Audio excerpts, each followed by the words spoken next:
સુરતમાં સહારા દરવાજા વિસ્તારમાં આવેલા મહાત્મા ગાંધી ફ્રૂટ માર્કેટમાં આજે સવારે આગ લાગી હતી। આગ વિકટ હોવાને કારણે દૂર દૂર સુધી ધુમાડો દેખાયો હતો। આગનો કોલ મળતા જ ફાયર બ્રિગેડની ગાડીઓ દોડી આવી આગ પર કાબુ મેળવ્યો હતો।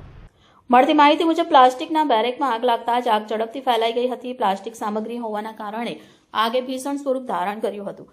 ઘટનાની જાણ થતાં જ ફાયર વિભાગની 5 ગાડીઓ તાત્કાલિક ઘટના સ્થળે પહોંચી ગઈ હતી અને લાંબી જહેમત બાદ આગ પર કાબુ મેળવવામાં આવ્યો હતો। આ બેરેક દુકાનદાર દ્વારા સુરત મહાનગરપાલિકા તેમજ મસ્જિદની જગ્યા પર ગેરકાયદેસર કબજો કરીને ઊભા કરાયેલ ટેમ્પરરી સ્ટ્રક્ચર હોવાનું પણ જાણવા મળ્યું છે। એ જ ગેરકાયદેસર માળખામાં આગ લાગી હોવાનું પ્રાથમિક રીતે સામે આવ્યું છે। સૌથી રાહતની વાત એ છે કે આ ઘટનામાં કોઈ જાનહાનિ કે ઇજાગ્રસ્ત થયાની માહિતી નથી। વહેલી સવારના સમયે સામાન્ય રીતે માર્કેટમાં લોકોની અવરજવર વધુ હોય છે, ત્યારે મોટી દુર્ઘટના ટળી હોવાને કારણે લોકોમાં રાહતનો શ્વાસ લેવાયો છે। ફાયર વિભાગ દ્વારા આગ લાગવાના કારણોની તપાસ હાથ ધરવામાં આવી છે।